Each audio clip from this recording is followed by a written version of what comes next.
Turla malware returns, this time in Switzerland. Lessons we should all learn from the Panama Papers, and that's you too, Congress. TeslaCrypt's proprietors seem to have found it easier to move on to CryptXXX than to go straight. The recently patched Flash 0 Day has appeared in the Angler, Neutrino, and Magnitude exploit kits. Swift gets ready for a security upgrade. The U.S. Department of Justice investigates allegations of retaliation against whistleblowers. Guccifer cops a plea, and the Scunthorpe Problem is with us still. Today's podcast is made possible by clearedjobs.net. Find rewarding IT engineering opportunities in Maryland, tackling complex security challenges in the defense arena. Join G2, a growing company where creativity, curiosity, and playfulness lead to innovative problem solving.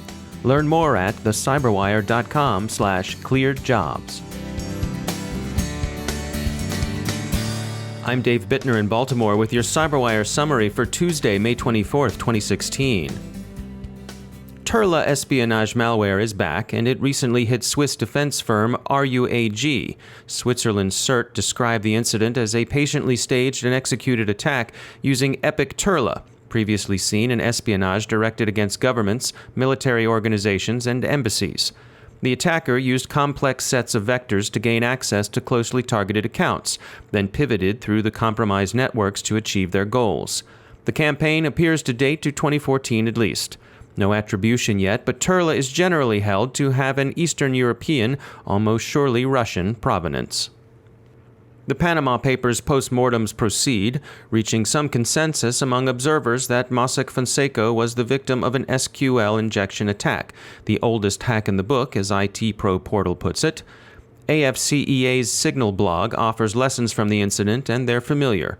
Segment data, impose access controls, and encrypt information. Also, monitor your network traffic and respond quickly to evidence of compromise. Similar advice is also being offered in a bipartisan way to the U.S. House of Representatives by two of its members, Representatives Will Hurd, a Republican from Texas in the 23rd District, and Ted Lieu, Democrat from California in the 33rd. They emailed their colleagues Monday to offer some good advice on security. Of interest, they show some love for encryption. You'll recall that ESET recently received the keys to TeslaCrypt, along with expressions of remorse and implied promises of reform from the ransomware's criminal masters. There was, it appears, less altruism here than met the eye. Bleeping Computer says TeslaCrypt's impresarios appear to have made a simple business decision to transition to CryptXXX. Ransomware has recently hit healthcare enterprises. The medical sector faces other challenges as well, notably securing the privacy of patient records. We spoke with Robert Lord from Protemus about why this is difficult and what can be done about it. What we noticed from the inside was that it was a real challenge to protect electronic medical records because there's a huge attack surface that's inherent to medicine itself. And what this means is that if you have any access to an electronic medical record, you essentially have ubiquitous access to it. You can't necessarily use role-based access control or network segmentation or a lot of the other tools that are used to control and protect data in these networks. Because the challenge is, in healthcare, everyone needs to be able to access most of the data most of the time. One of the challenges the medical industry faces is that medical records can be extremely valuable on the black market. Depending on the source, while a social security number goes for about $0.25 on the black market and a credit card number $1, an electronic medical record can go for upwards of $1,000. And this is because medical records can be used for a wide array of very specific and dangerous threats. They can be used for Medicare fraud. They can be used for prescription fraud. They can be used for good old-fashioned identity theft. They can be used for medical blackmail in cases where individuals might have sensitive diagnoses. Robert Lord warns that a lack of confidence in the security of medical records isn't just a consumer issue. It could be slowing down the development of new treatments as well. There are still a lot of issues around trust with this data. Until you have systems that ensure the appropriate use, user by user, patient by patient, scenario by scenario, of all of this data, you're not really going to be in a situation where people are going to feel comfortable processing, analyzing, and using that data for anything from clinical trials to personalized medicine to the wide array of promises that have been levied by the EMR industry. So I guess where I see things going is I think that privacy and security enhancing technologies like Protemus will really pave the way for advances that right now have been slowed and blocked for a variety of different reasons. But I think that once we can restore that trust in healthcare, we're going to see an explosion using all of the data that we have, using all of the information, and people feeling that not only is it providing benefit, but they don't need to make that privacy and security trade-off that right now I think people feel a lot of tension around. That's Robert Lord from Protemus. The recently patched Flash Zero Day has now been integrated into at least 3 exploit kits, as FireEye, Proofpoint, Cyfort, and Caffeine have told ThreatPost. It's being distributed with Magnitude, Angler, and Neutrino. In industry news, the Swift Funds Transfer System plans to release a plan for upgrading security sometime today. The organization plans to improve information sharing, harden security requirements for its member institutions, and offer those members help in detecting fraud through some form of pattern recognition. IBM may be preparing another round of layoffs, but that doesn't mean it's not hiring. It is, just not in those areas supporting business lines it's exiting. Security types remain in demand.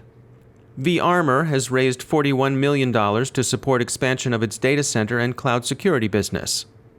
U.S. Cyber Command has announced the companies who've won places on its big, that's $460 million big, Cyber IDIQ contract.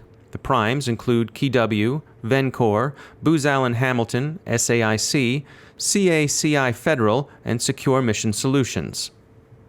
Romanian hacker Marcel Leel Lazar, better known by his nom de hack Guccifer, is preparing to plead guilty to several charges in U.S. federal court. Guccifer is famous for his claims to have doxed former President Bush and to have pwned former Secretary of State Clinton's now famous and controversial homebrew email server. The latter claim is disputed by both Ms. Clinton, who says it never happened, and the State Department, who says there's no evidence it happened. In the U.S., dismissed Department of Defense Assistant Inspector General John Crane has filed charges with the Office of Special Counsel alleging illegal retaliation against whistleblowers. At least one of the charges has been referred to the Justice Department for investigation. Finally, if you didn't think that acting against terrorist information operations was technically tough, consider the pitfalls the ambiguity of natural language places in the technologist's path. Residents of Oxfordshire are having trouble with PayPal, which, with the best intentions in the world and considerable official encouragement, is blocking payments headed for ISIS. Unfortunately, there's an ISIS river nearby, and plenty of innocents live on streets with names that include the word ISIS. We'll leave it as an exercise for you to come up with other innocent usages of ISIS. This issue of having problematic words embedded in innocent words is known as the Scunthorpe Problem, and we'll also leave it to you to figure out why. We are, after all, a family show. This CyberWire podcast is brought to you through the generous support of Betamore, an award-winning co-working space, incubator, and campus for technology and entrepreneurship located in the Federal Hill neighborhood of downtown Baltimore. Learn more at betamore.com.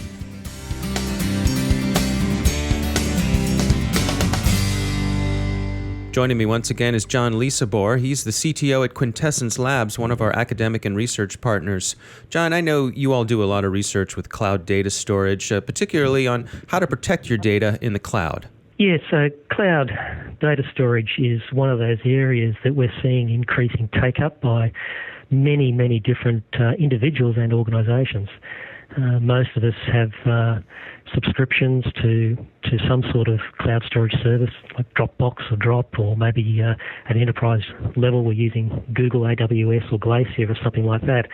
And what we're doing when we're using these services is we're handing over our information, our data, to the operators of those services. Now, in some cases, that's okay. You know, we might not be too worried about having our information stored and managed in someone else's system. And in fact, from a cost and operational point of view, it's very advantageous. It's a lot easier to use someone else's well-managed and secure, to some degree, system to store our data. But when it comes to data that is particularly concerning with respect to loss, and by loss I mean, loss of confidentiality information, then we need to have a bit of a closer think, a bit of a harder think about how we use cloud data storage services. I'm not saying we shouldn't trust cloud storage vendors, but I guess like most of the listeners here today, I am concerned that when I hand over my data to a third party, that third party not only contractually is bound to look after my data properly, but actually does look after it, even in the face of perhaps a subpoena from a relevant authority, or even from accidental revealing of information stored in their services. So with cloud data storage, how to protect it, I guess if we have those sorts of concerns, I think there's only one real answer, is to look to encryption technologies to protect that information. But when using those encryption technologies, make sure that the encryption is performed in such a way that the provider that's storing the information is not in control of the keys. So that might mean encrypt your data before you pass it out to a storage service, or it might mean use two or more different vendors out there to handle a different part of each piece of the storage solution. So perhaps one vendor manages the keys, another vendor manages the actual storage itself. And through that sort of methodology, you can provide a bit of a higher level of protection around that information that you're giving to someone else to look after on your behalf. John Lizabor, thanks for joining us. And that's the CyberWire. For links to all of today's stories, along with interviews, our glossary, and more, visit thecyberwire.com. Thanks to all of our sponsors who make the CyberWire possible. And if you're interested in reaching a global audience of security influencers and decision makers, well, you've come to the right shop. Visit thecyberwire.com/sponsors to learn more. Don't forget to review us on iTunes, like us on Facebook, and follow us on Twitter. The CyberWire is produced by Pratt Street Media. The editor is John Petrick. I'm Dave Bittner. Thanks for listening.